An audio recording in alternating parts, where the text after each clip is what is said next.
Welcome, college baseball fans. I'm Monty Taylor. I'm joined by Nick. Maybe Micah will join us. Maybe he won't. He's on the road having some internet problems, and I was unable to confirm whether he's going to be able to jump on or not. It sounded like there was a possibility he could. So until then, we're just going to wait and see. But Nick, how are you doing? How was your weekend? Because you were at Wake Forest, Florida State. And which we I will had a talk about. great week. Don't go too deep into it because we got to talk about it later. I won't go. I won't. But luckily, the weather actually played in my favor to where I could go to all three games. I didn't catch all of the second game on Saturday because I was working, but I came into the sixth inning during that and then stayed most of the third game. But it was fun. I was very lucky to go to all three, and I was happy that I went to all three. So got some good coverage there. Tight battle, one of the better series that we've had, I think, but we'll go into detail of that later. My Pack won over Carolina, so that was nice. Got to enjoy that over the weekend as well. Other than that, this was a great week of college baseball. Like, we're a month away from conference tournaments, and it still feels like we just started the season, and I can't believe there's only like 4 weeks left. Yeah, I mean, I think this might have been the best ACC weekend of the year. It was a fantastic weekend of baseball. I caught up on some games last night and today, and it really kicked off in a big way with UNC, NC State, and continued all the way through to Sunday with some fantastic baseball games. So we're gonna go ahead and jump right into it. We're gonna start with that UNC NC State series that started on Thursday night, and I'll bring up the slides there. I knew going in that this was going to be a big game, a big series. I knew it was going to be good. You and I were the only two that picked NC State, by the way. Props to us. Yes. We were both correct. But my first credentialed game was last year, and it was at the Bosch.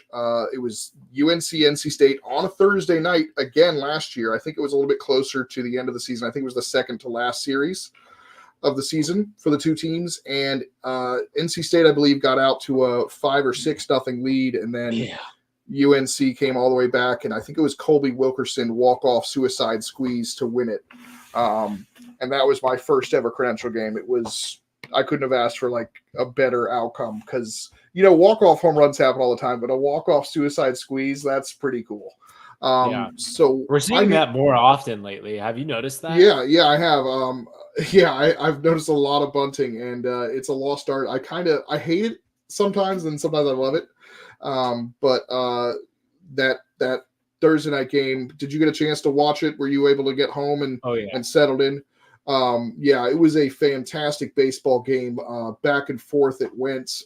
Every time one team would take the momentum, the other one would take it back, and then ultimately it was Brandon Butterworth, maybe an unlikely hero at the end of the game, but a hero nonetheless. Walk-off home run in the bottom of the ninth off Matt Poston to win it 9-8. Nick, what were your thoughts on this game one?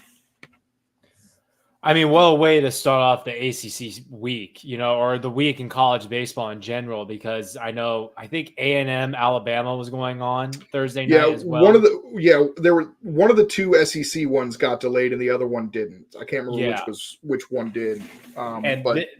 This game was the one to watch because I know that one was like a blowout. This one was back and forth. I mean, it was just a great way to kick off the weekend with these two rivals going at it.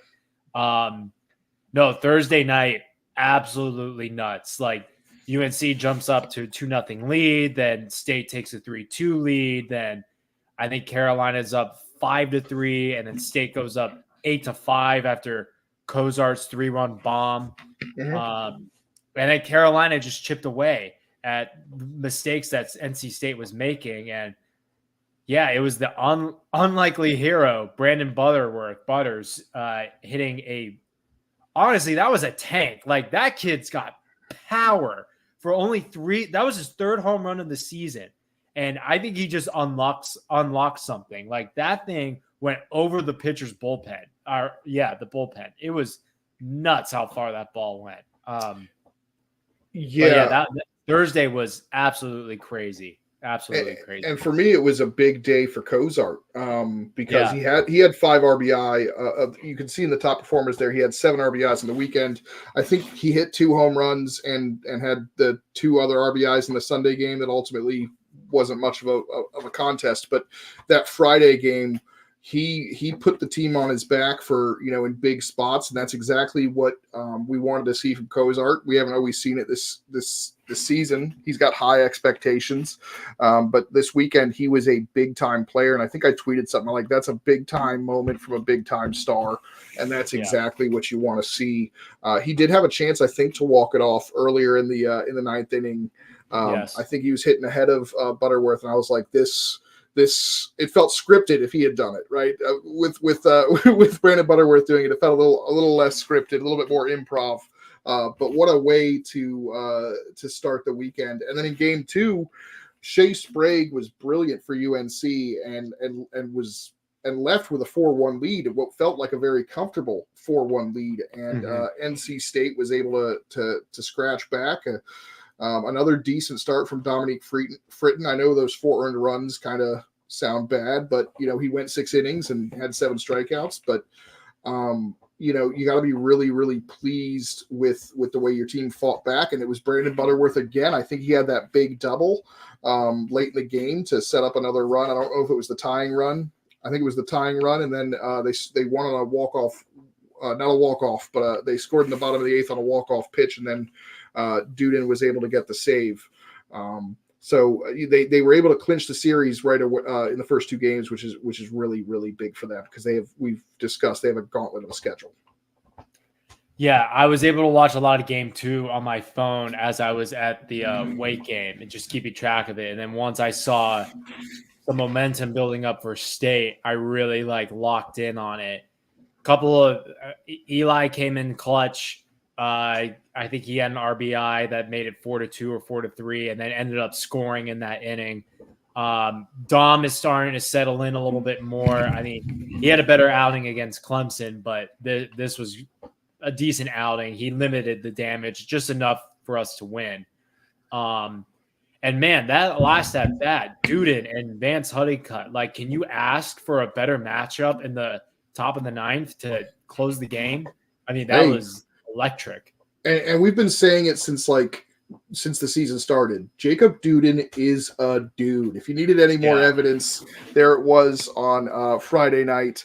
Vance Honeycutt had 5 straight games with a home run.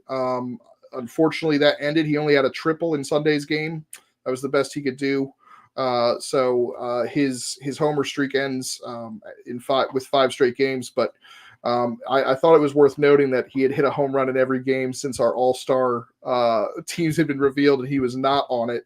And it felt like he was sending a message. I'm sure it wasn't personal, but it felt a little personal, like, oh, maybe we should have included Vance. But yeah, great production from the bottom of the lineup. Alex Madera and Colby Wilkerson had really good series. Not the best series for freshman catcher Luke Stevenson offensively. I think he went 0 for, but UNC is going to be fine. This is a series it doesn't affect them too much, and they salvaged the win on Sunday.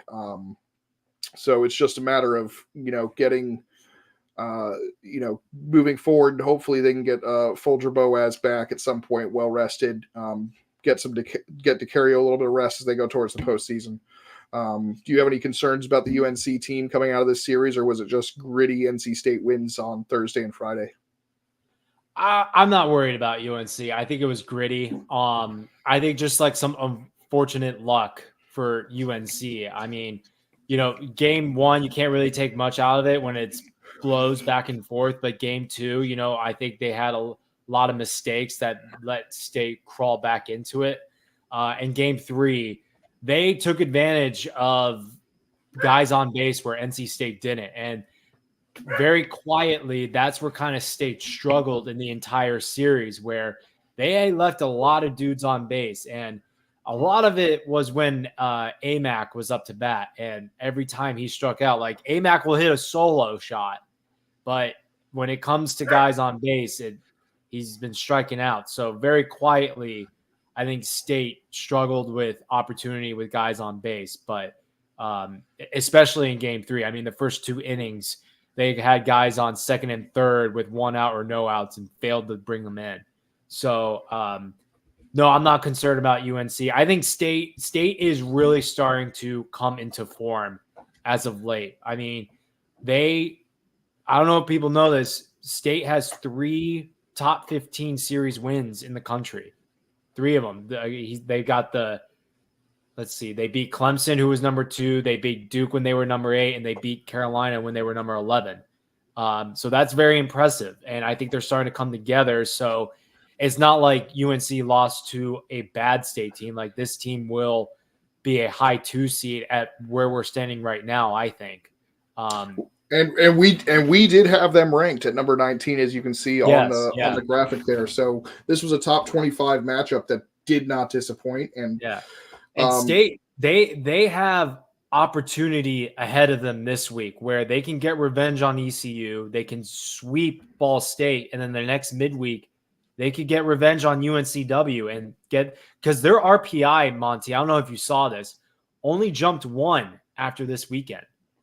Oh wow, I did not see that. They went from third, at least that's maybe from Saturday to Sunday they jumped 1, but they're at 29 right now. I know they were kind of in the 40s after the ECU loss, or after the Campbell loss, I should say. But it's also an opportunity to reset. Because it's the Ball State's kind of, I don't know if it's exam weekend for NC State and that's why they chose her. It's just it seems a little bit early for exams, a week early or so. But it's a chance for them to reset where they're going to face ECU and UNCW, who are both very good teams, and Ball State, who you can't overlook. But it's not an ACC gauntlet that they've had to go through, and you can rest and reset some of those arms a little bit. Obviously, Logan Whitaker still hasn't pitched. This is the 3rd straight miss, right? Yeah, he missed Louisville. There's something, I saw this video of Avent last night. There's not a whole lot. There seems like there's something wrong with Whitaker, and I don't know if they're trying to keep it a secret or they don't even know what's wrong, but same thing with Noah Souls. Like, we haven't seen him in a long time. Right. Like, did he sounded like he had surgery? I haven't heard anything. I haven't seen anything. All I've seen is that he's been out. So yeah, it's really interesting with college sports. There's no transparency like there is at MLB level where you have to report everything. So a lot of what we don't want to speculate too much, but we do know they have been out, and maybe they come back, maybe they don't. We don't know anything. So yeah. Moving along to another big series, and Nick teased it a bit. He was at all 3 games. I think that's only the 2nd time this year you've been able to make it to all 3 games of a Wake Forest series. Maybe. I think the Duke series, I think you were able to because of the weather delay. Correct, because yes, I was able to go to all the Duke. Yeah, because the Duke Sunday one was at 4, so I was able to go. So I was a little disappointed on Saturday morning when Mark was introducing this segment to recap Florida State and Wake Forest, because he said Jamie Arnold and Chase Burns were meh. What are your thoughts on him saying they were meh? Because I didn't think that was meh. I was following the game, the live stats, and it felt intense even without being able to watch it on TV. So I'd like to hear your rebuttal, Nick, because it felt like maybe not quite Skeens louder because it wasn't total domination for each side, but it was definitely better than the Santucci-Hartle matchup that we got earlier in the season. I mean, was there? Can you think of a matchup this season that was like this close, like as a result this season? I can't. I thought Jamie Arnold was fantastic. I thought Chase Burns was good. It's funny though. Jamie Arnold's ERA goes up with with that kind of a performance. Right. Yeah, they both got pulled out when the game was tied 3-3. Like, that's quality starts against very good lineups like Florida State rakes, Wake Forest rakes, and it's 3-3. I think in like the 6th inning when it was all said and done, before Florida State I think took the lead and everything. But Yeah, I that was a fantastic pitching matchup. Like if I tweeted it from our fifth quarter ACC podcast Twitter account, and you actually replied to it, Monty. I said, if you were looking to find a front runner for ACC Pitcher of the Year in this matchup, I don't think you found a result that you were looking for. Like if you were looking for Jamie Arnold to take a step to that Pitcher of the Year, I don't think you can say that. If you were looking for Chase Burns to take that step, I don't think you could say that either because both pitchers pitched so well and the game was so tight on Friday. If you're basing it on that start, I think you're correct. I was thinking front runner overall, like with some of the stats, because Jamie Arnold's ERA and some of those numbers are I think a little bit better than Chase Burns' although the strikeouts on Chase Burns' side. But yeah, if you're talking, what you meant is that if you went in thinking they were tied, you can't have made a decision after this. Correct. I get that. Yeah, you're absolutely right. That was a absolute fantastic outing by both pitchers against two of the best lineups in the country. Yeah. I mean, it was insane. And like at first it felt like, oh no, Chase is not going to have a good game because the first batter of the game hit a solo shot. Like it was like, oh shoot, here we go. But no, and they got runners on the corners. I think it did not score, right? I think yeah, like that inning could have gone a lot worse, and luckily it didn't for Chase. But no, I mean both pitchers pitched very well, and it really was just going to come down to whose bullpen could save them, and luckily Wake's did in the end for them. So that was a great game, all in all around great game. We can talk about this series. Or we can talk about Wake Forest in a second, but I want to talk about Florida State real quick because this has got to be a little disappointing because this is another opportunity where I think they had. Obviously, you look at the scores, they led in all three games, and ultimately the bullpen couldn't get it done. So it's going to feel like a lost opportunity. Maybe not to as bad as Clemson, the games that Clemson felt like, but the positive note here is.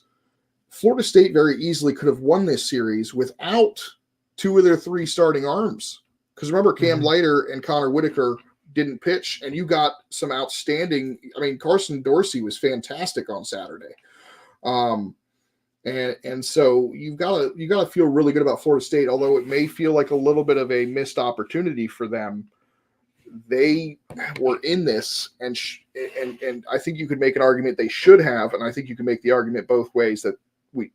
Wake Forest should and did win the series, but you could also say Florida State should have as well if they, execute a few things. So I think there's a lot. I mean, to me, Florida State's a top 10 team, even when I've seen them lose. And Wake Forest is getting back to where we thought they would be. And that bullpen has settled with Cole Rowland at the back end. Will Ray continues to be good. Zach Johnston was good. Josh Gunther appears to be pitching pretty well. So you got to love that. I think did Cole Rowland get a save and a win this weekend? They were in extras. He got the save. I think Gunther ended up with the win on Friday. Yeah, let me see real quick. I am looking at my notes. It was Johnson. He got the save. So Rowland got the save on Friday, got the win on Sunday. Gotcha. Okay. So yeah, because he gave up the solo shot in the top of the ninth on Sunday. Also, quick shout out to Will Ray. I saw him this morning and he asked me, you want to hear a really crazy stat? And I was like, I am all about crazy stats. Give it to me. And he said, I thought you were going to say something about him being snubbed. He knew he was snubbed and he wanted to call us out for it. I was worried. Oh, I keep reminding him, I voted for you. There's a reason why I voted for you. And today I reminded him why I voted for him because this crazy stat of his, did you know that he is tied for first in the nation for appearances? No. Yeah, he's tied for 20, I think he said 23 appearances this year. And he's like tied with someone in a small school in California, like Loyola Marymount or something. And he said, I'm projected to have like 40 appearances by the end of the year. That's Charlie Bielenson from last year numbers, because I think Bielenson had 39 for Duke. Yeah. And that was a school record for them. So that's a lot of innings. And for him to go out there and still be effective, not a lot of pitchers can do that. So hopefully he can maintain that effectiveness. But that's awesome. I love that he's going out there. He's like, hey, do you know I lead the nation in appearances? Yeah. And I love that. Falco, he told me that David Falco is like tied for second with another kid on that same team that's tied with Will. Oh, wow. Yeah. That's so wild. 2 guys on 2 different schools. It's crazy. That's nuts. But yeah, so shout out to Will. I mean, he's been a dog. Like, I know he was very upset getting pulled from I think it was game 1. He was upset that he was pulled out of that game, but game 3 he was doing really well. I will say I hyped up not just the Jamie Arnold Chase Burns matchup, but that it was Tibbs versus Kurtz, who might be your 2 front runners for Player of the Year. They were fine. They were both fine. I think Kurtz had a couple of doubles. Yes. And Tibbs had a home run, but they were not among their team's top 4 guys. But same kind of situation. If you're looking between those 2 to make a determination going into this series did not provide you any more clarity in regards to that race. Shout out to James Tibbs, who just got named the Florida State Male Athlete of the Year over Jordan Travis, which is rather impressive considering what Jordan Travis meant to that Florida State football team. But just a great series. This was definitely one I had a little bit of FOMO regarding when I was at Charlottesville. This one and the Virginia Tech Duke series that we'll get to later was also a fantastic one that I was a little bit jealous that I wasn't able to witness live. But thoughts on Wake Forest is doing exactly what we started to predict. They're moving forward. Josh Hartle had another good outing on Saturday. And it's funny we mentioned that Will Ray pitched in game 1 and 3, but those were back-to-back days because of the doubleheader. So just keep that in mind that he didn't have a day's rest in between like he normally would have. He pitched back-to-back days, so maybe it's a good thing he got pulled a little early in the Friday game in game 1. So monster numbers. I just see 2 top 10 teams here, 2 top 15 teams for sure. And the Florida State bullpen, I'm not too worried about, but that's another series that if their bullpen pitches a little bit better, they take 2 of 3 on the road, I think. And so you just got to keep an eye on it. They were really, really good between the Clemson series and this series. They weren't terrible in this one, but still just something to keep an eye on. I think like 7 of Wake's 10 runs came on like 0 hits. Like that Florida State bullpen was really struggling on Sunday. I think in the 6th or 7th inning, Wake got like 4 or 5 runs on 0 hits because it was a walking with the bases loaded or hit by pitch. Also a lot of controversy with the umps with the hit by pitch too. I do know that those Wake guys were happy to get to Brennan Oxford. They were, because he was a former Wake baseball player a couple of years ago, so they were happy to tack some runs on him. But yeah, that was, I think that's where Florida State feels like they should have won this series, because I think Wake just stole it from them because Florida State shot themselves in the foot. Like 7 of their 10 runs, I think, came on 1 or 2 hits. Yeah, and that's, I mean, they shot themselves in the foot in all 3 games of the Clemson series, so it's tough. But moving along to another an interesting series that was also a doubleheader situation. We have the Pittsburgh-Clemson series, and we got Pittsburgh jumped out to a 4-0 lead in game 1. Great to see Tristan Smith back. He only gives up the 1 earned run. They did score 4 runs. And something you're noticing here again, Clemson giving up a lot of unearned runs. It's not on Hinderleiter. It doesn't sound like it's on Hinderleiter much this time. It just sounds like they're just struggling defensively, and that's been a bit of a problem, but they in the later innings they come back and they win the game 6-4. In game 2, Ethan Darden, who's been brilliant the last couple of weeks, doesn't have his best outing, but Jack Sokol does. 6 shutout innings for the Pitt Panthers as they stun number 5 Clemson. So they gave Clemson everything they could give them in the first 2 games. And then game 3, Aiden Kanak continues to be unbelievably good as a freshman. Clearly has taken the stake as the best freshman arm in the ACC to date. But they took care of business. Clemson, they take 2 of 3. It doesn't necessarily feel like a routine win necessarily. I think, it feels a little scary when you go down 4-0 in game 1 and, game 2 doesn't go the way you want. But, Jimmy Obertop had a monster series. Look at that, 5 home runs, 7 RBI. Blake Wright did Blake Wright things. They were getting production. Again, they're just taking care of business, and that's how you need to look at it. Don't try to nitpick this. I mean, what are your thoughts, Nick? Yeah, I agree with you. I don't think you should nitpick this at all. I mean, you're Clemson, you're number 5 in the nation. You're going to get everybody's best no matter what. And this is a deep conference, even though Pitt is on the outside looking in. They are still a quality team. Jack Sokol is a phenomenal pitcher. We know that Pitt has some bats in that lineup as well.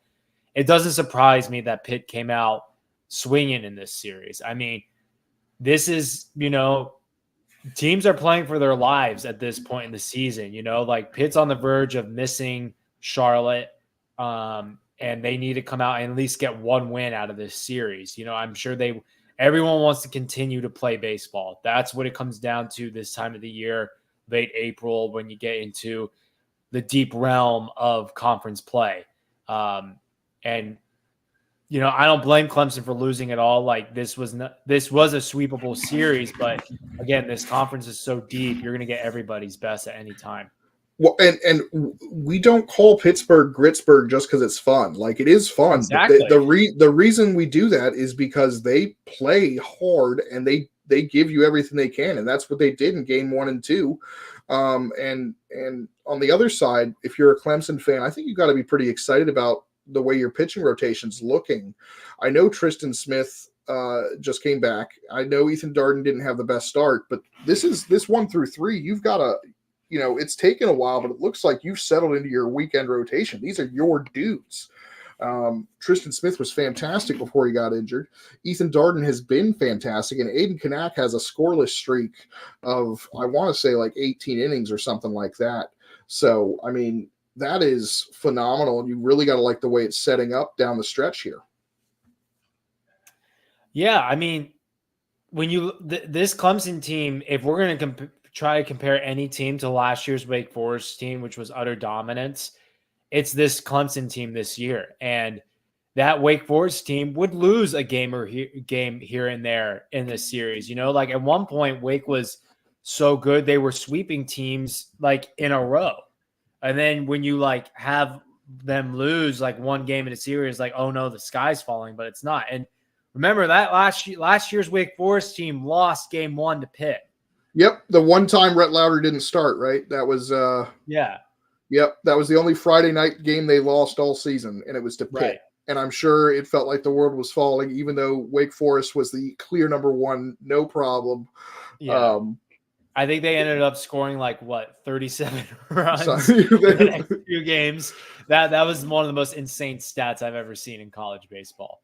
But yeah, look, you're the top dog in this conference right now. And you're just at this point in the season, just win the series. You don't have to sweep. You're going to remain where you are. Every top team in the country is going to lose a game in a series, right? I mean, this is the dog days of it, and you're just wanting to start the postseason. So just keep cruising. Yeah. And again, Jimmy Obertop, not to be overlooked. I mean, what a monster series for him offensively. Yeah. I imagine he was in the conversation for ACC Player of the Week with Matthew Ellis. But, and on the flip side, Dom Papa, it just seems to be so underrated. He continues to rake for Pitt. They messed around with the lineup a little bit. He wasn't leading off, but, Pitt's got some guys that can hit, so you got to watch out for him. And Jack Sokol has shown that he can flash some really good pitching on any given day. So, also shout out Ryan Andre on Friday. I know we talked about them get Pitt jumping out to a 4-0 lead, but I believe tied his career high in strikeouts with 8 there. So props to him for that. Unfortunately, couldn't get the win, but that was nice. So moving along to Georgia Tech and Virginia. All right, this is a series that I was at, and it was a pretty fun one. Georgia Tech coming in and upsetting Virginia. That's 3 straight ACC wins, and I think coming into this weekend, we didn't really know. We really couldn't figure out what NC State and Georgia Tech, those two teams, were really about. Those two teams, to me, were the most confusing. And I think now we've got clarity on both. So, I mean, I can get into my thoughts in a second, but, I imagine you were a bit surprised by this result. I mean, we all picked Virginia in our pick'em. It was a unanimous pick, and obviously we were all wrong. Yeah. I'm more and more concerned with Virginia's pitching because we knew Georgia Tech could hit. And they could hit with any lineup, with Wake's lineup, Duke's lineup, Virginia's lineup, Carolina. That's been no secret, even dating back to last year. Doing those stats last year, like they would always have guys that were up there at the top with the Wake Forest guys and the Virginia guys. So it's not a surprise that Georgia Tech could hit. But what's a surprise to me is now that I think I jinxed it, Monty. I think I said this is a different Virginia team, and they will rely on their bats because they just can. They know that they can. This week, the bats were not enough to salvage what their pitching did against Georgia Tech. Well, and to be honest, the pitching isn't as bad as these numbers look. For instance, Evan Blanco, so he gives up more than 3 runs in an outing for the first time in his 2 years at Virginia. But they all came in 1 inning, and here's what happened in that inning. They shifted, and two hits were 2 weak ground balls that would have gone to the shortstop if they hadn't shifted. So those were hits so that's unlucky. And then there was one where Cam Jones was running on the plate a second, and Peyton Green laid down a bunt. And because the second baseman had to cover second base, and both the first baseman and the pitcher had to try and field the ball, nobody covered first base. So that's another hit that, is just kind of defensively. And then, Owen Cody pitched really well. Looking at that, 4.1 innings, 5 walks, but only gave up the 1 earned run. They're still stretching him out. And then Joe Savino, who only threw 31 pitches, he pitched really well, but then defensive mistakes played a huge factor. So defensively, UVA, and what's interesting in that Game 3 situation, Georgia Tech ended up amassing 25 hits, but there were a lot of borderline hit versus errors that ultimately were hits, but I thought they were a little generous. If Scott's listening, who did the scoring, I apologize. I had been marking down in my book they were errors and then having to erase them because he marked them as hits. So they're a very uncharacteristic defensive play of Virginia. So, the pitching isn't great, but when your defense is playing the way it did over the weekend, you're not going to be you're going to make those numbers look even worse. And there's no room for those kind of mistakes when your pitching is just doing the best it can. I think there's still a chance that the pitching can settle. Like I said, there's a lot to like about the starting pitching from this weekend, but the bullpen's got to get settled and figure out what they're doing. Because Brian O'Connor on Sunday, he said they, I'll just put it, bluntly, they beat the hell out of us. Props to Georgia Tech. That was fun. I do want to shout out their radio guy. He was cracking me up. It was Youth Day at Virginia, and at one point somebody was throwing Trey Younger threw a foul ball towards the stands, or it was either Trey Younger or Harrison Didewick on the UVA side. I can't remember who was on defense at the time, but they were throwing a foul ball to the little hill where all the kids had amassed, and the radio guy was like, "It's like a school of fish competing for food from the trainer." And I was like, I couldn't stop seeing it because they were like bobbing like fish. I chuckled like 4 or 5 times listening to the Georgia Tech radio guy. It was fantastic, but. This Georgia Tech team, I think we've got clarity on, and I want to hear your thoughts on Georgia Tech because I think they're a good team, especially from what I saw on Friday. I think if this season ended right now, they're a lock for the regionals. I mean, I don't think there's any way you can question it. They have this series win. They have the sweep over NC State. They are improving as the season goes on. This is a quality team. They're starting to figure it out pitching wise. I mean, at least they are giving their bats a chance in these games. Aiden Finateri and Cam Jones were fantastic. I know Cam Jones got he left a couple inherited runners that ended up scoring. He left when there was only 1 run on the board, but a couple guys on base ended up scoring. But I think they found their Saturday guy in Cam Jones, and then Aiden Finateri was just the definition of don't break or bend, but don't break.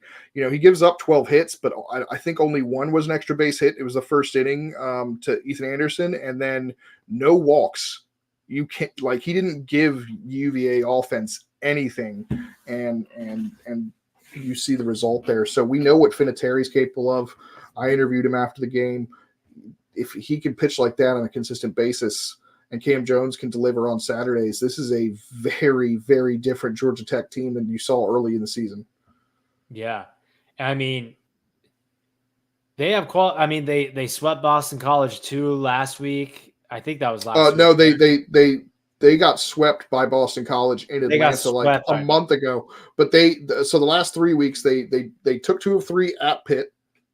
They took 2 of 3 from Virginia Tech at home. And then they took 2 of 3 from Virginia on the road. So 2 crucial ACC road victories, and then the sandwiching a home series against Virginia Tech that, you know, we thought they might get crushed in, because I think that was another unanimous. We're all picking Virginia Tech. So Georgia Tech has taken our picks personally, and they have delivered a message. So I don't think we should all pick against Georgia Tech anymore. Right, and if you – let's see. I thought I had their schedule up. I accidentally had the Louisville schedule up. If you remember, Monty, we talked the other day. Give me 1 sec as I pull this up. We talked the last time we talked about Georgia Tech when they had beaten Virginia Tech last week. We talked about their remaining schedule, and if they're going to be a tournament team, they have a gauntlet to go through. If my stupid laptop would load their schedule and these pop-up ads would go away. Let's see. The remaining schedule. Look, they took care of business now at Virginia. They got Miami, Clemson, Duke, and they finish off at Florida State. They can win that Miami series, be in a very good position. And if you can just, take 2 of 3 in one of these remaining series, they could be a pretty good. I want to say they could be a lock for the regionals. If you can split the remaining ACC series, I think you're in a good spot if you're Georgia Tech. Yeah, and this was one that they had to have. Like, they had to start off with a bang. Yep, and they did, and Virginia made mistakes, and good teams take advantage of other teams' mistakes, and that's what Georgia Tech did. And that's what really impressed me the most, is they had the opportunities and they took them. Yeah. And they, I thought, Drew Burris, worth the price of admission, man. I was hoping to see him light it up, and he did on Sunday. Matthew Ellis is ACC Player of the Week. Congratulations to him. He was absolutely fantastic. And the goose is loose. He's back. John Giesler had a great series. And Cam Jones is so fun to watch, because he's trying to steal as many bases as possible. He hit that back-breaking grand slam on Friday. But the future of this Georgia Tech team is bright too, because on Friday they started 4 freshmen in the lineup with obviously Burris, but then you had Carson Curse, Ryan Jaros, and Vaughn Lackey all starting. So you got to be really excited about the future of this program, and the future might be now. We're talking about it, so it's really cool to see. Hopefully Ryan Jaros, I think that there might have been an injury concern. Hopefully he's okay and doing well. And is back quickly, because he's a pretty special looking freshman. So big guy over there at third base with lots of power. Mm-hmm. Yeah, this was very impressive. I have a question for you, being a Virginia guy. Are you concerned right now? Because we talked about how this is a different Virginia team than most other ones. They have to rely on their bats, but it wasn't enough this week. It's tricky to say whether I'm concerned, because I'm not as much of a fan per se within the ACC, because I've jumped on all 14 bandwagons. So like Micah was messaging me and getting scared, panicking. I'm like, it's whatever. I mean, so what if Virginia doesn't host a regional? Like, I'll just go to Durham. Like, I mean, my travel plans change, and but there is some concern. But the other thing is around this time last year, Virginia lost 3 straight series. They lost to Pitt, they lost to Duke, and they got swept at Notre Dame. And they really didn't reset until the exam break. And once they came out of the exam break, they were really good. So I'd like to see how they come out of the exam break when they play your NC State Wolfpack at home. They got 2 home series to get right against NC State and Virginia Tech out of the exam break, and that could really show us what kind of Virginia team we have. But if it's more of the same, yeah, there's some reasons to be concerned, because the bullpen is really struggling. But some good news to take out of this is Griff O'Farrell had an absolutely monster series. They lose 17-12 on Sunday, and he just goes 5 for 5, with a home run. Ethan Anderson's continued to hit. He's not quite showing the power that he had last year, but he's still hitting doubles.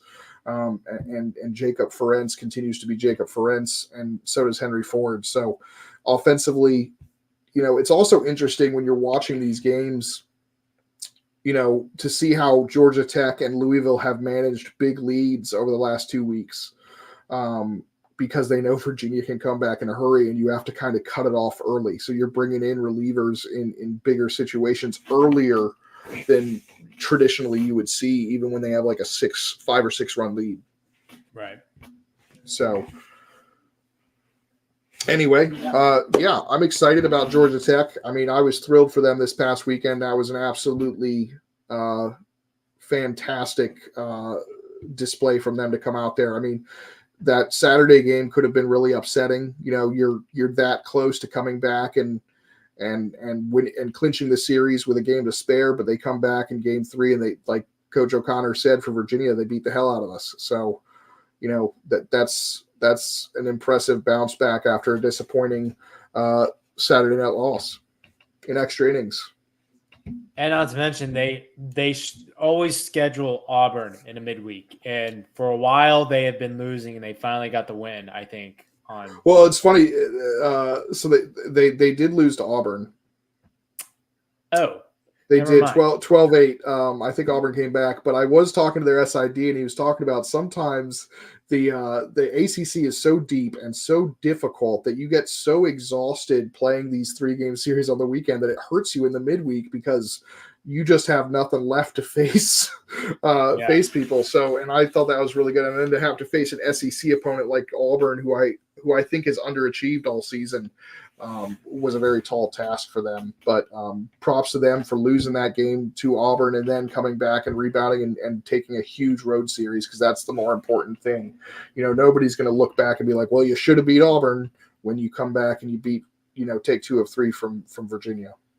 Mm-hmm. So moving along to another monster series. It was our 3rd top 25 series of the weekend. Duke and Virginia Tech. This was insane. I thought it was going to go to a third straight game of extras on Sunday, but it did not. Duke won game 1. They came back and beat the Hokies 9-8. Virginia Tech in a pitching duel between the two freshmen, Kyle Johnson and Brett Renfro. Virginia Tech comes out big there in game 2 to even the series, and then game 3, Virginia Tech led 9-4 late. Duke came all the way back, took the lead. Virginia Tech tied it, and then Duke in the top of the 9th took care of business.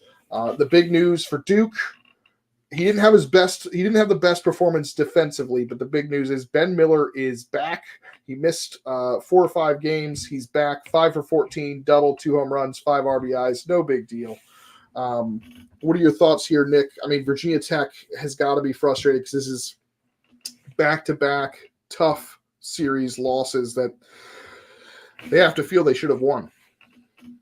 This is 3 in a row now, though. Well, yeah, but the Wake Forest one, I don't think they feel they should have won. Right, correct. Yeah. This, like I kind of said earlier, this is the time of year where, you got to start being competitive. Like, teams are kind of like out for your necks and stuff. This is also the time of year where if you're starting to get hot right now, that's a good sign. If you're starting to lose right now, that's a bad sign. And I think right now, if you're a Virginia Tech fan, even though this series was close, it's time to pull out the panic button and just kind of keep it next to you, because that's 3 in a row that you've lost. You're out of the top 25. I think still right now, if the season ended today, you're in. You have some quality wins for sure that will carry you. And the Georgia Tech series loss is not looking as bad as we thought, considering what happened this week with Georgia Tech. But no, yeah, I'm a little concerned. Remember, the problem isn't necessarily that Georgia Tech wasn't a bad or good. It's the fact they led 7-0 in the rubber match. Yeah. And blew that, because you've got to be, feeling good and giving up 11 straight. So that's all I was, and then leading 9-4 late against Duke, and again, the rubber match as well. So that's just got to be deflating for a Virginia Tech team that's been so good all year. Yeah, it's not like they're getting killed in these series. Like, they're just kind of blowing them. And, I mean, if you just look at the scores right here, they're all within 1 to 2 to 3 runs. It's nuts. I think Virginia Tech is who they are. They're just kind of they're going to give you their best. But we've yet to see Virginia Tech beat a quality team. In a series. In a series, correct. Yeah. In a series. I kind of alluded to it when they were approaching the Wake Forest series, like, hey, this is like, now is Virginia Tech for real? After 3 series losses in a row and kind of seeing, dissecting the results of those, they're just kind of mid. They're just kind of in there. They will give you their best, but sometimes their best isn't quite enough. I'm not trying to like look into next year, but I would be really high on this Virginia Tech team next year with a little bit more experience. But you can't be too upset like right now, because no one really knew what Virginia Tech was going to be going in. But this is draw for concern. This is a series where I feel like they really missed Garrett Michelle, who's been out all season. And I think if you have Garrett Michelle in either one of these last 2 series, I have to think that makes the difference in some of these situations, as crazy as that may be. Obviously, again, I don't think it makes a difference in the Wake Forest series, but yeah, this is where it's just tough, where that big star bat that that was going to be such a big part of your team, finally you're seeing some effects of that missing piece. So, again, they've got a tough schedule left, but they do have pretty good numbers against Virginia the last 2 years. And as we've said, Virginia doesn't pitch great. So who knows? But also, being mid in the ACC it doesn't mean you're going to miss the tournament. So, because I think I think Louisville, you could argue, is, sorry to say, but if you're saying mid, I would think that Louisville kind of fits that mold, and they're right there in the tournament hunt. So, it's just tough because only 64 teams can get in, and a lot of those bids are accounted for. So we'll have to see. But Logan Bravo, massive series. Zach Morris, spelled with a C, big series. I'm saying that because Jake tried to spell his name incorrectly. But offensively, Virginia Tech didn't have a lot of big numbers. You see Carson DiMartini's not on this. Henry Cook had a home run, but I think that was one of his only hits, or one of two only hits. So I think Virginia Tech offensively, I know they scored 20 runs in this series, but I think they probably feel they could have played a little bit better, especially at home. But that Duke pitching staff is so good. Charlie Bielenson, by the way, he's not on this list because when I do top performers, I don't include the relievers. For those of you that are wondering, Charlie Bielenson is the ACC Pitcher of the Week. He's the first reliever this year to win that award.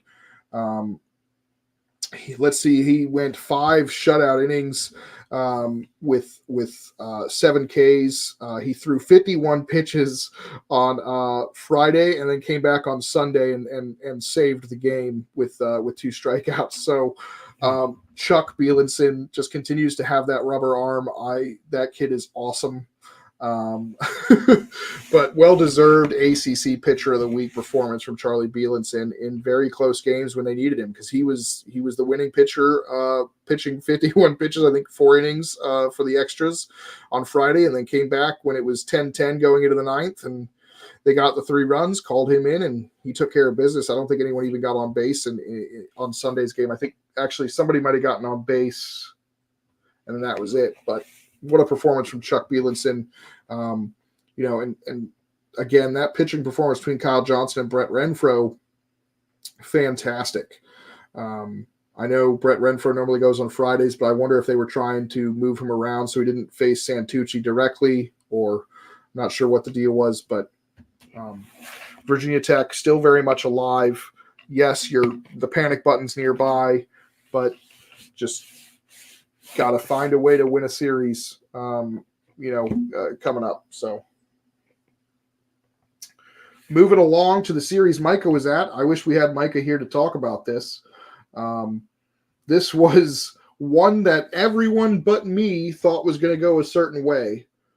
And what's funny about this is Micah listed all the reasons why Notre Dame would win this series, and then promptly took Boston College. Yeah. Which is just such a Micah thing to do. But Notre Dame made a statement. I said they played well at home because if you remember, I think they only had 2 home series before this, and they took 2 of 3 from Miami, and then they played Clemson really close despite getting swept. So I had a hunch that they were going to have a big performance this weekend. Shout out, Game 3 was a no-hitter, by the way.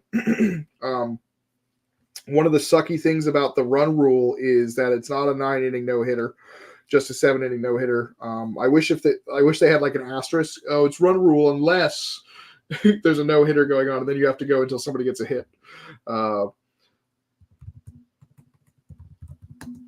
So what were your thoughts on this series? I know you picked Boston College, obviously. Right. Yeah. Genuinely shocked. But Monty, I got to give you credit. You listed all the reasons too why you thought Notre Dame would win this, and the home field advantage is a real thing. I mean, it's just a shame that, before this series, they had only had 2 home series before, and that was it. Like they have to, because it's so cold up there. I mean, When you watch, if anybody watches Micah, like Mornings with Micah, or when he's like doing his thing, hot dog reviews or something like that, like Micah was dressed up like it was 40 degrees outside or 50 degrees. Like it's still cold up in South Bend, which, kind of stinks. I wish Notre Dame would have more home games. I think their record would be better. I mean, they had to be road warriors in the beginning of the season, going down to Texas, going to these tournaments and stuff like that. I was genuinely shocked. And what even though they beat the hell out of Boston College, I think the most impressive thing or the coolest thing I saw was Micah's little interview with the head coach saying, this is our playoff. Like, we're in the playoffs right now. We're playing for our season. And I alluded to this before with which series were we talking? Oh, Georgia Tech. I'm sorry, Pitt, the Pitt Clemson series. You're going to get everybody's best right now at this time of the year where they're playing for their baseball lives. And Notre Dame is playing for their baseball lives right now. And this was huge because now they're back in the picture of Charlotte. Like, they were the bottom seed. Like, there was no way that they were going to get in. And then they come out with a surprising sweep of Boston College, and they're making things interesting. You know, if you play yourself into Charlotte, then at that point, anything's possible. You know, just survive in advance, just play your game. And Notre Dame has given themselves a chance to kind of make some noise down the stretch. By the way, this is Notre Dame is the first team to get 6 names on the graphic, I believe, because I couldn't leave Carson Tinney off because he had 2 games. He had a pinch hit home run, and then he had a normal 2-for-3 day and had a home run. So I was like, I can't leave him off, even though, you know. So I had to make sure Carson Tinney got some love.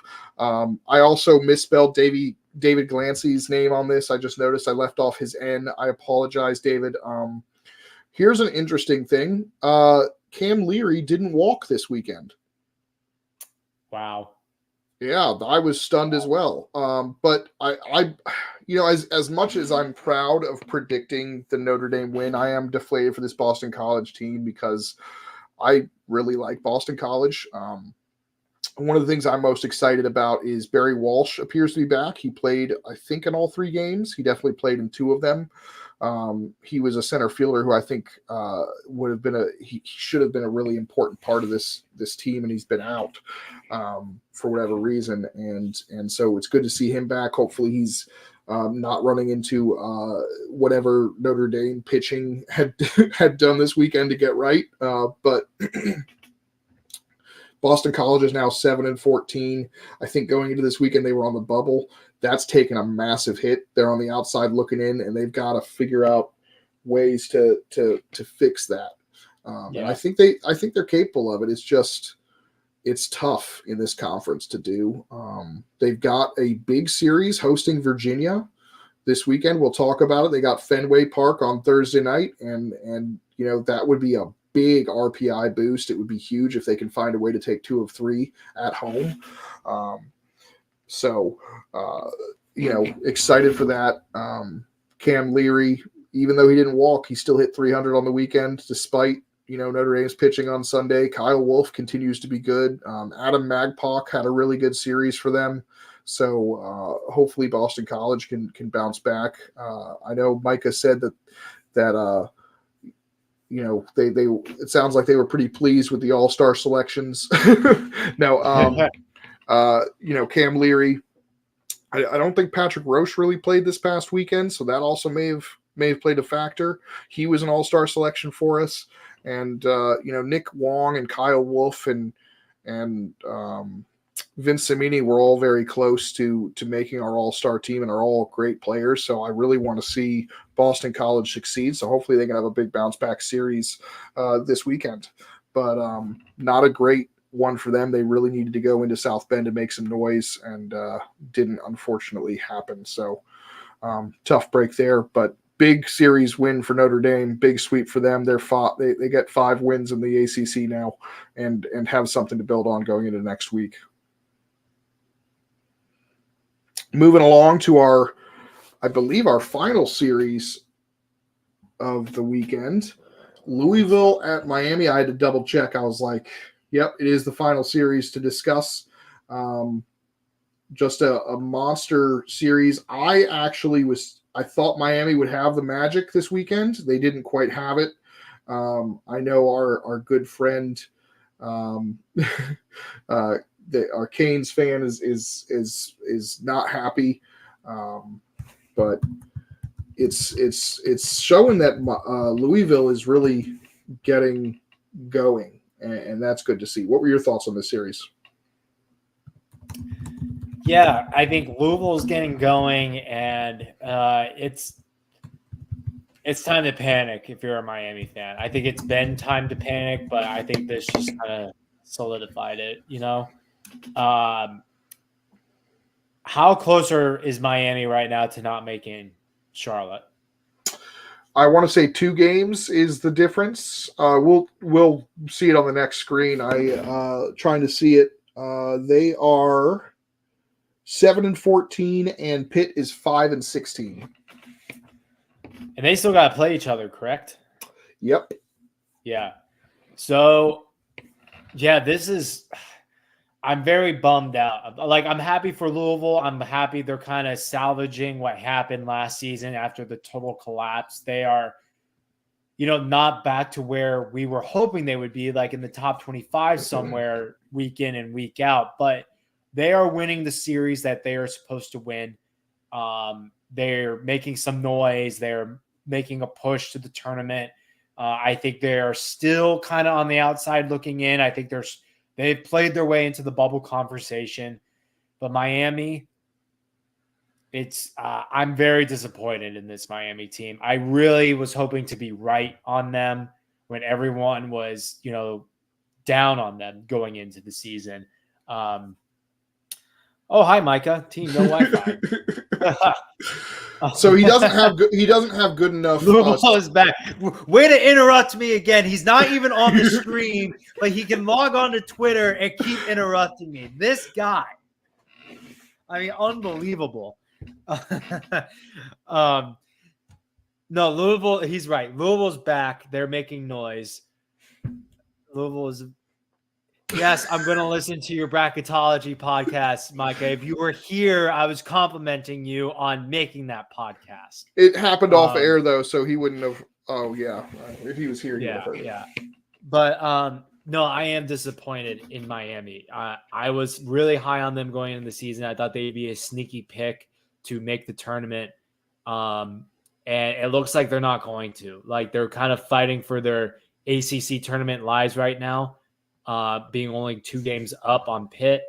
They have to win that series to kind of like solidify themselves, even though at least get the head-to-head on them. Look, it's a new coach. I was very high on, him kind of building with the momentum going into this season. And I know they're trying to find an identity, but it's kind of disappointing for a Miami program. I do want to say, just because Kane's Cats Heat said thanks for making me wait.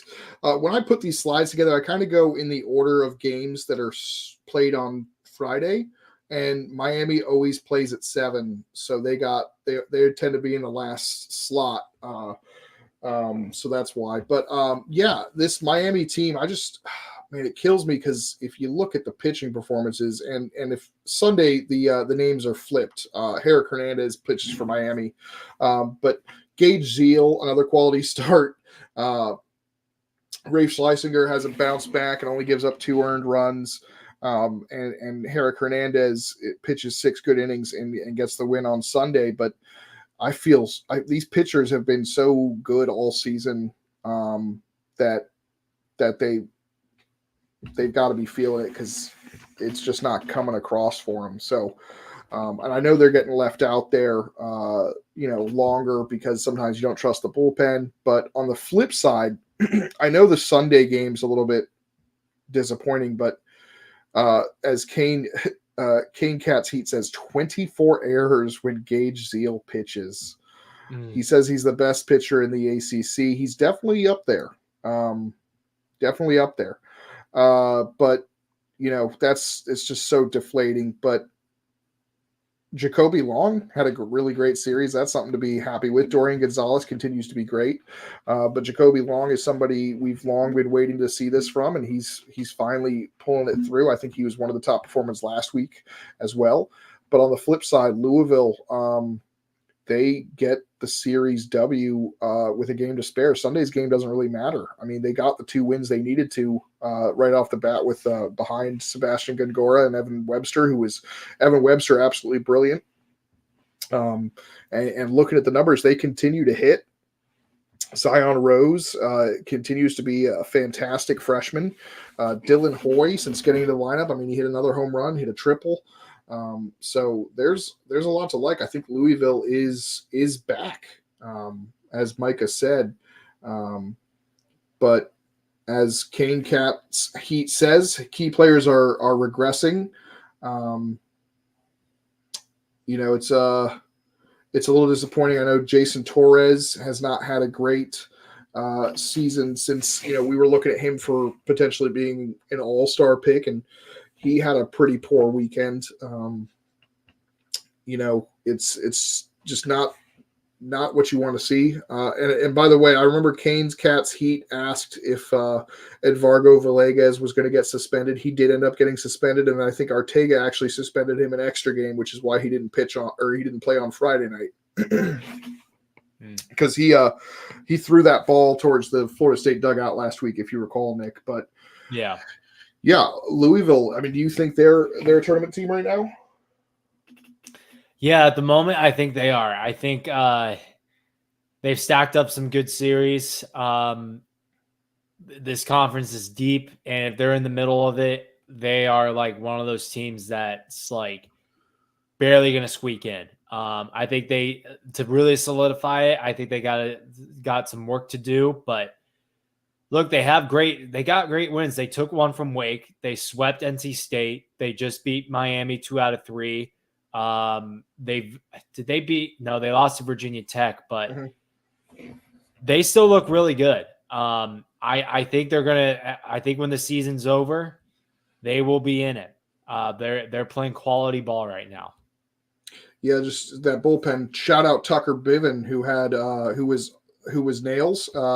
He pitched 1.1 innings on Friday and 2 innings on Saturday. Got the save in one and a win in the other. So another big time relief performance from the ACC pitcher. We've talked about Charlie Bielenson. We talked about Will Ray and Cole Rowland. So another big time relief performance. We'd love to see that. I know every team in the conference has had issues with bullpen at times, so it's good to shout out quality relief performances when we see them. If you had to pick, Monty, between Louisville or Georgia Tech to make the NCAA tournament, who are you picking? You're asking me to pick between one of my children? No. No, like whose chances do you think are better right now to make it? Georgia Tech's got the more. I mean, they've got back-to-back top 25 wins. So that's going to be, and one of them was on the road. So it's got to be Georgia Tech for me. It's got to be Georgia Tech. Yeah, I think I agree. They both have the NC State sweep, but Georgia Tech has the road victory against Virginia, and they've beaten Virginia Tech. That's right. I forgot about that's when we couldn't figure out NC State because they went to Atlanta and dropped all 3. They went to Louisville, dropped all 3, and we're like, we don't know what to make of this NC State team.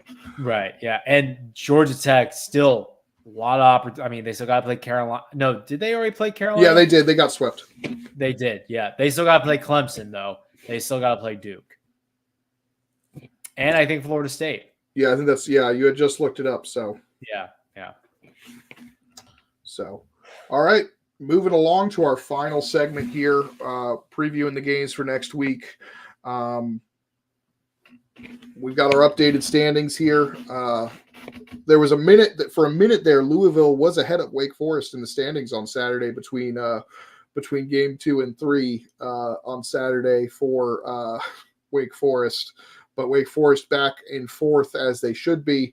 They are up to number 7 in the country, by the way. NC State, number 17, they're in 3rd, just a slim lead with a 1-game lead there over Wake Forest. Florida State in 2nd at 11-7, and Clemson obviously still leading the pack at 13-5. In the Coastal, UNC, despite losing 2 of 3 to NC State, they maintain a 2-game lead over Duke. Virginia and Virginia Tech, after losing their series, they fall to 12-9. And then number 23, Georgia Tech, is 9-9 at 500, which 500 should be good enough in the ACC to get you into the tournament. We'll see. They are in there at number 5. And then obviously Miami is going to be fighting off Pitt and Notre Dame. Both Miami and Boston College are going to be fighting off Pitt and Notre Dame for those final 2 spots in Charlotte. Who do you think right now is going to be on the outside looking in for Charlotte? God, so much has changed in a week. I can't believe it, because now the question, like, it used to be a lock, right? Now it's not a lock. Yeah, Notre Dame was clearly out, but now Notre Dame's all of a sudden in the same conversation. So just 3 wins. Oh man, I'm gonna do it. I'm gonna say right now, I think Miami misses out. I think this Gritzberg team, I think they might get the tiebreaker. Like, Miami's just not trending in the right way. Pittsburgh fights and fights and fights. I think Miami might be on the outside looking in. And as impressive as the Notre Dame win was, I'm still going to leave them out. Even though they swept Boston College still has a 2-game lead. Notre Dame still has to play Wake next week. I know Boston College has to play Virginia, but I like Boston College to at least take one of those games against Virginia. And I don't know if Notre Dame can take one against Wake at the moment, because Wake has just been unreal the last month. It'll be interesting to see, because again, Notre Dame has played completely different at home. So I think they could. I don't see them winning the series, but I could see them taking one just because of how well they've played. I mean, yeah. And Kane's Cat Seat agrees with me. I think he's seen what Notre Dame can do at home as well. So I think if I had to pick right now the season, if we're ending it on this week and everything goes the way I think it is, I think Miami's going to miss out, and I think Notre Dame will still be out. All right, I like it. I think I agree. I think Miami and Notre Dame will probably be the 2 teams left out, but that could also just be because I just love Pittsburgh so much that I'm trying to manifest them getting back to Charlotte, because I love that team. And again, I really love all the teams in the ACC, so I'm pretty happy with that. Unfortunately, with it is when you get to conference play, there's going to be some teams that are disappointed, and some teams that aren't. Again, when Micah was like, "Oh, I'm going to turn the UVA game off," I'm like, "Well, you should turn the Georgia Tech game on. It's going pretty well." Look at the flip side. Just put your Georgia Tech hat on, and things are going great, aren't they? Yeah. I was enjoying watching Georgia Tech. That's where when Micah brings up, Monty, you're a Virginia fan, I'm like, my mindset's kind of changed around that, especially when I'm covering games, because that's not how I look at it. So I'm more just happy to be there. So, and happy to see good baseball, quality games. So let's move on to our ACC matchups, the Thursday through Saturday primetime kind of series. Thursday night, ACC Network, Virginia at Boston College from Fenway Park. I'm super jealous of the people who are going up there. Shout out to UVA's SID. I hope they get to practice there so that he can take some batting practice with the team, get on the field there. But that's going to be a fun series. It's always a special moment when they get to do Fenway for the ALS game, to raise money for ALS research. Virginia, obviously, both these teams are going to need a bounce back. Who you got? Give me Virginia 2 out of 3. I like their bats a lot. Nothing's changed about that. I think Boston College is kind of slipping a little bit. So you think BC wins the John West start? I want to say yes, but John West did not have a good outing against Notre Dame. Like, I was kind of disappointed in him. I thought that would be like a guaranteed win for Boston College.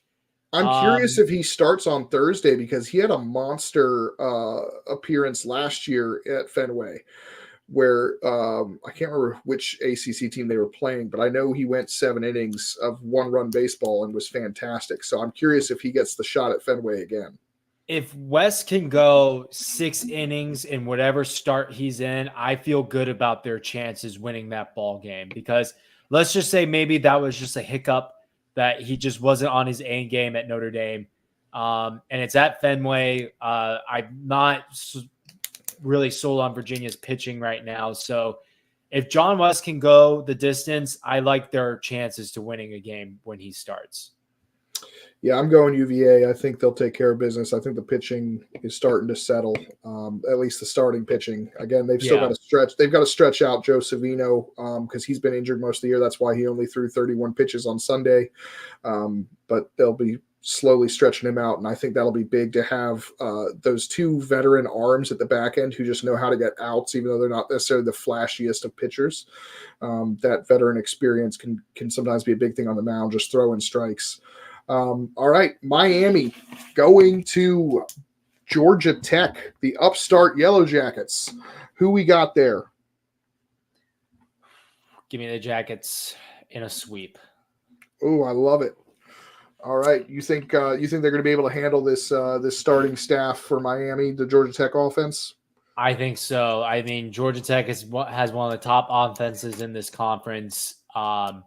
Even if Miami's starting pitching, which is very good, they are very good. Their relief pitching is not good. Their fielding is atrocious. I love Georgia Tech's chances. They're going to take advantage of everything that Miami screws up. So, and there's no Mark Light magic. Correct. So that plays a factor. Georgia Tech won't do expletive against our starters, but if there's errors, I watched it with Virginia this weekend, and they get walks. But Matthew Ellis, if he continues to stay hot, and they get the running game going too, that could be interesting. So I'm taking Georgia Tech as well. I think 2 of 3. They're just going to keep on going and kind of show why they're a top 25 team. I'd feel a lot more confident if they hadn't been swept at home by Boston College a month ago, but they're going to be fine. They're a good team and they've got the bats, and I think they're pitching. Like I said, I think Aiden Finateri and Cam Jones have been electric. And then if they've gotten guys who have gotten some decent starts in the Sunday spot, whether it's Tate McKee or Logan McGuire. Every once in a while they get a really good start out of those guys. So it's a possibility to see them, sweep or win a rubber match. And even if they aren't pitching well, they can win a rubber match, as we just saw when they scored 17 on Virginia. So I'm going Georgia Tech as well. All right, Hokies fall out of the top 25. They are on the road after 3 straight ACC series losses. They head on the road to the North Carolina Tar Heels, the Bosch. Both teams lost series. Who you got? Monty, I think I've been overrating the Heels a little bit the last couple of weeks. I had them 7 in my top 25. I almost had them 6, but then I realized no, Duke's got to jump them. I'm going to go with the Hokies in an upset, 2 of 3. Virginia Tech is desperate for a series win right now. They need a top 25 ACC series win, and what better chance to do it against Carolina on the road? They are right there. Like, the last 2 series have been so close. They should have won an extra game at Duke. They should have beaten Georgia Tech.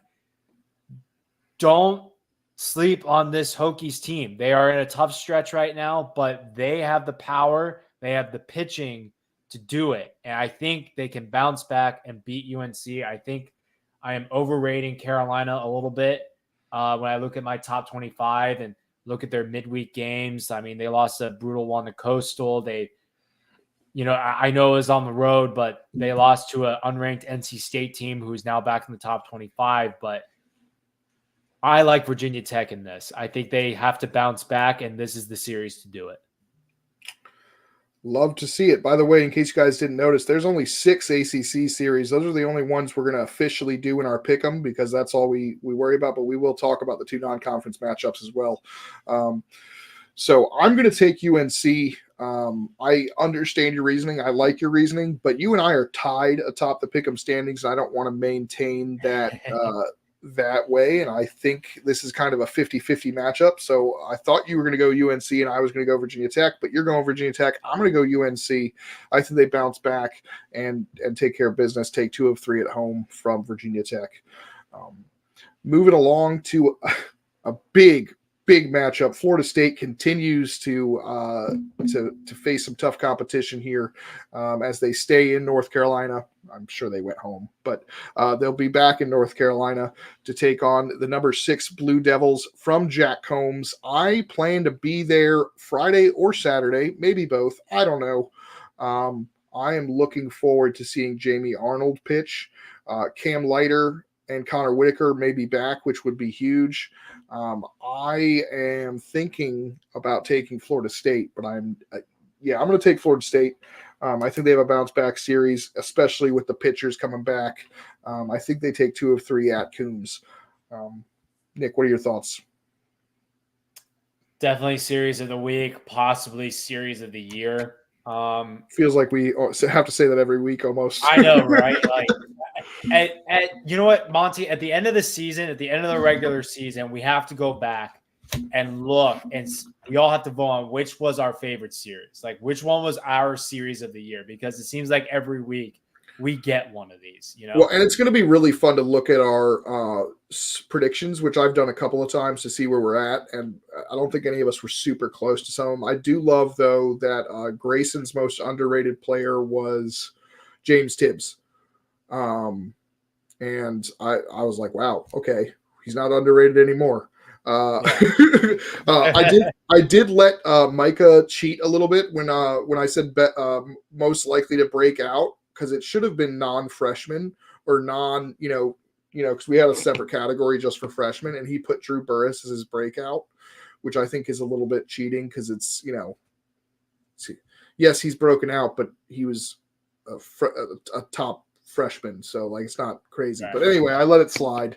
But yeah, it's gonna be interesting to look at that. But yeah, it's gonna be interesting to see what our favorite series was at the end of the year, because it's gonna be something recent though, because it's the recency bias. But yeah, I remember this series is coming up at the end of the year, and I picked it as my series of the year, and it's looking like it's gonna be like, in terms of the standings, I picked State and Wake Forest, and for the last few weeks, State has held on to a 1-win lead on Wake Forest. So it's been very interesting. That game is creeping up on me. Is that going to be the same weekend as Duke, North Carolina? Because Duke, North Carolina. Is it the last week? I'm not sure. I'm not sure. If it is, that I think Duke, North Carolina might be more. And then you'll have the last weekend's Virginia Tech. I mean. That's nuts. That's nuts. But yeah, did you pick Duke? No, so I think you convinced me on Florida State. I think they get those 2 starting pitchers back, Connor Whitaker, and who was the other one again? Cam Leiter.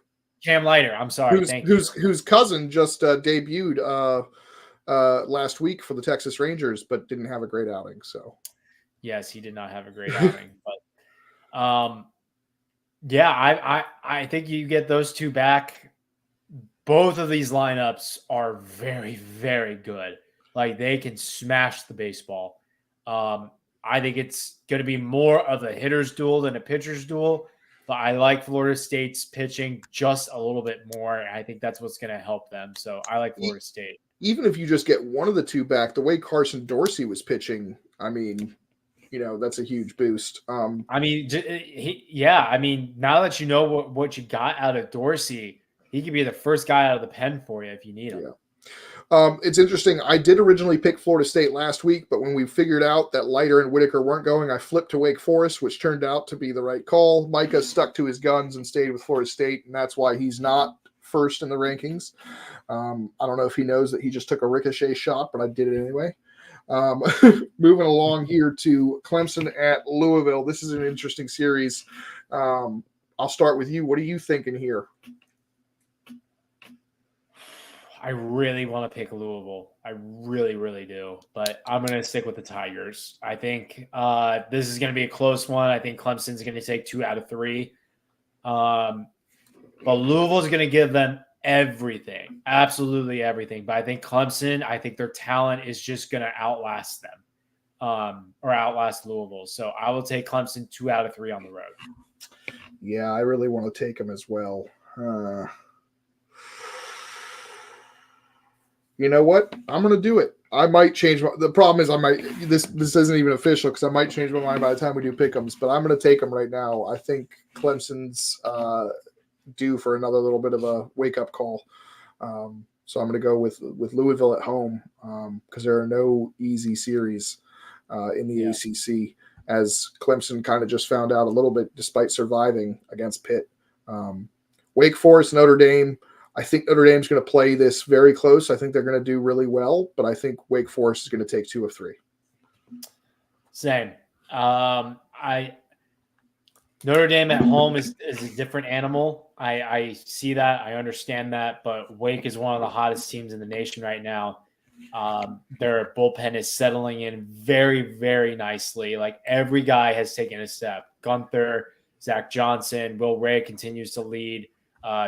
Cole Rowland looks amazing. Really good. It's amazing what 1 or 2 reinforcements can do to slide everyone up a place or back a place, depending on how you're looking at it. And what's kind of interesting, I did not see. I could be wrong on this because I didn't go to the first part of game 2, and I know he didn't pitch game 3, but Crawford Wade did not pitch at all this last series against Florida State. So they still got an extra arm that's fresh, ready to go. Hopefully I'm not missing something. Hopefully he's not hurt or anything, but I was a little shocked that we didn't see him come out of the pen.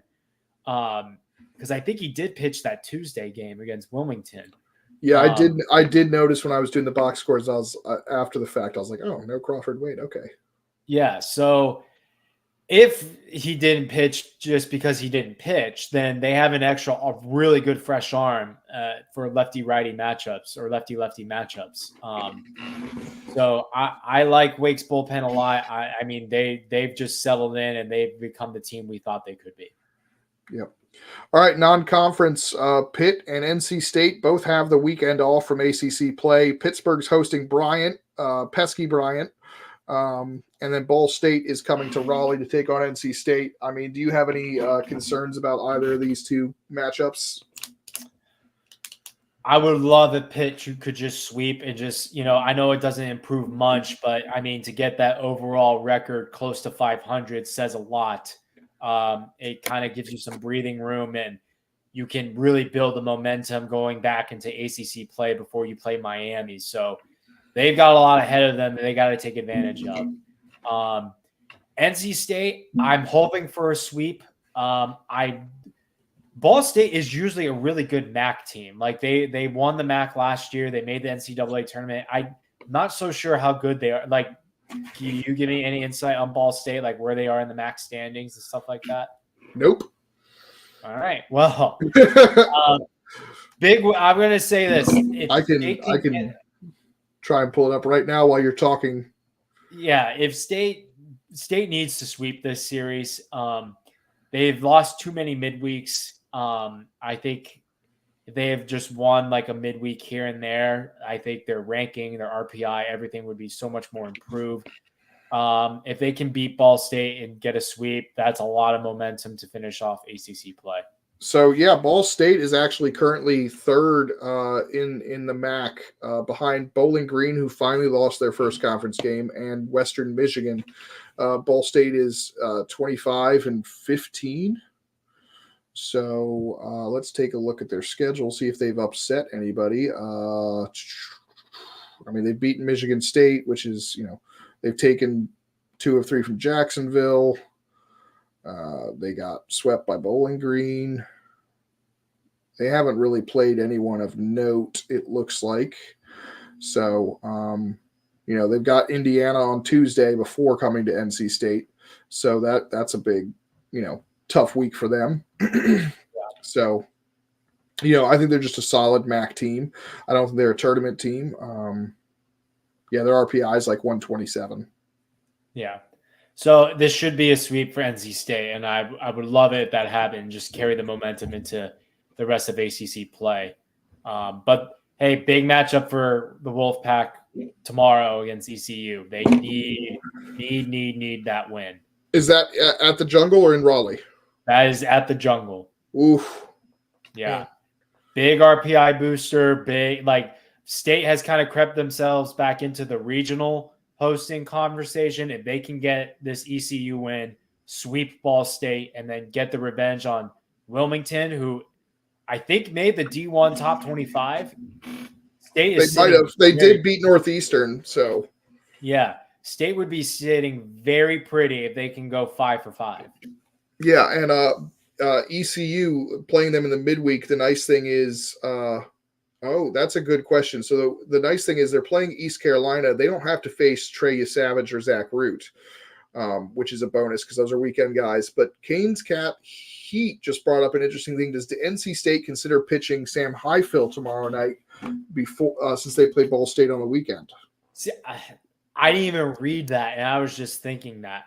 That's a good question. It would not surprise me if they did that. I don't know if you can go with because it's only 2 games against Ball State, right? That's a good question. Let me double check and make sure. I don't know if you go with a weekend starter. If you are going to go with a weekend starter, it would be Sam, because he's had the most rest. Maybe you put in Duden, have Duden start this game against ECU, but no, it's a 3-game series against Ball State. Oh, wow. Okay. Yeah. Yeah. So I would probably see them just sticking with their routine then, I would imagine. Yeah. I think you give Duden the start though. Or Van Dam. One of those guys, you got to guarantee yourself to try to get a win at this point. Mid-majors do it to ACCTs all the time. It would be really interesting to see NC State respect East Carolina that much. And I would understand if they did. ECU right now, I think, is sitting in the top 10 or close to it. So I could understand that, especially going to the Jungle, which is a loud environment. East Carolina doesn't have much else to root for there. And their baseball team is pretty good. So yeah, I feel bad. I just took a shot at the rest of the athletic program at East Carolina, but their baseball team is kings of campus, which is a great thing, I think. So yeah, it'll be really interesting to see what the pitching situation is. Maybe you bring out more of your, you go with a different start, or you go with, your normal midweek starter, but then you rely, maybe Shane Van Dam or Jacob Duden come out of the bullpen. Instead of, saving them necessarily for the weekend. Yeah. Yeah. It'll be interesting. I'm looking forward to the lineup coming out tomorrow. So we'll see. Yeah. Also, Canes Cats Heat said they want Miami to hire Cliff Godwin. I believe that's who he's referring to.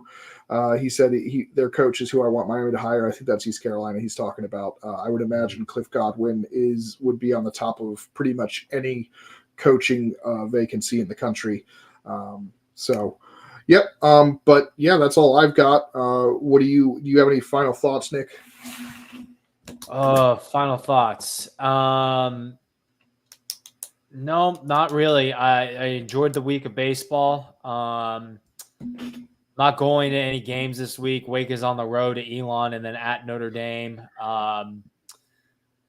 We're in the dog days, I guess. I guess if this were the MLB version, don't say it like it's the dog days. Let's enjoy the journey. You know what? Nick. You're right.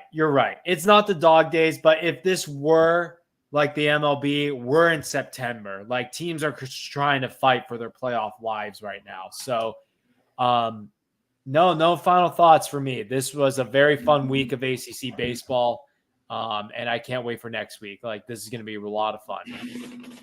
I want to give a shout out to, I was recognized leaving Dish Room Park Friday night by Ken Jaros, Ryan Jaros, his dad, the third baseman for Georgia Tech. He called me by name. He said he loves our show, and I just wanted to shout out, sometimes I forget that people are actually watching. I know Canes Cats Heat is always there for us, but other than that, sometimes unless I'm actively thinking about it, I forget people are actually listening to us. So it just feels like we're just two friends or three friends when Mike is here talking ball with a little bit of interjection from our Miami fan friend in the comments. But it really means a lot that that our work is being appreciated and our that people are willing to listen to us spout our opinions and enjoy some of the ideas. I know the All-Star thing was a huge hit, but just wanted to shout out Ken Jaros for pulling me aside and letting me know how much he appreciated the show. It was very surreal for me because I was like, man, you watch our show? People watch it? So fantastic to hear that. That reminds me, I got a shout out to I know he's a big supporter of us, but Nick Kurt's dad. We were extremely busy this weekend, Monty, over at my parents' deli. I don't doubt it. In the hustle and bustle, for some reason, it was just like one of those hellish weeks. But in the hustle and bustle, he just says, like, in a crowd of people, like some people were walking in, like, Nick, I'll always be a big supporter of your show. Like, you guys do a great job. So shout out him. And also shout out to the Manassi family. Cam Manassi, former closer for Wake Forest. Cam's parents came up from Florida to North Carolina to watch this series. Cam is pitching in high A ball right now up in Washington for the Angels. And they stuck around and they watched every single game. They came and visited me at the deli. I got to watch some of the game with them. They are the best. They were my parents in Omaha because I just hung out with them. Nicest people you'll ever meet. That's awesome. Yeah, no, it's great what a community this is, and I'm just grateful to be part of it. And everyone is so nice.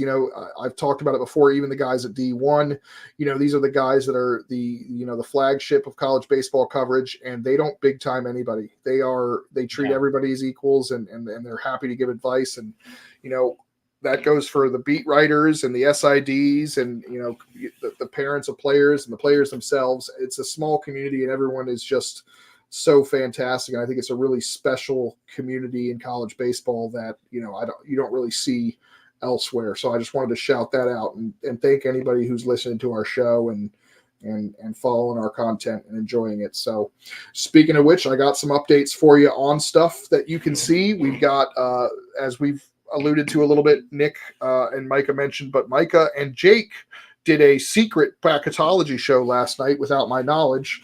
That is out on it is both on YouTube as a live show that you can watch back, and also on the podcast, the FQ ACC Just Means Less podcast. It is uploaded onto there. This will be uploaded onto there. Micah's ballpark tour continues tomorrow. He is going, this sicko is going to 3 baseball games at 3 different ballparks tomorrow. He is going to see the AA Richmond Flying Squirrels hosting the Orioles affiliate, the Bowie Bay Sox, at 11. At 2:30, he is seeing the University of Richmond hosting Norfolk State, and then he is capping off his incredible triple header in Charlottesville, hosting with UVA hosting Liberty. It'll be quite the environment. I will be seeing him for the 3rd game there in Charlottesville to help him, introduce him to the SID and everything like that, and it's real sicko behavior. 3 ballparks in one day. It's the I don't know how he does it. I've known this man for 3 years. I don't know how he does it. Deion Sanders said his dream was to play 2 sports in one day, and I think Micah said my dream is to go to 3 games in 3 different ballparks in one day, and he's going to achieve that dream tomorrow. So keep an eye on Micah's account and the FQ ACC account for that. And I'm sure Nick will also be did you do the stats last night? You doing them tonight? I will be doing those tonight. Apologies to some stats that I messed up last night. I'll double check. Won't have it again. But yes, stats will be coming out later tonight. So look out for those. All right. Well, that's all we've got for this week. We will see you probably the same time next week. And I'll be at Florida State and Duke this weekend at some point. Nick will not be at any games because Wake Forest has abandoned him and they didn't take him on the team bus with them when they go to Notre Dame, which is a travesty. But yeah, I hope everybody has a good week, and we'll see you next week.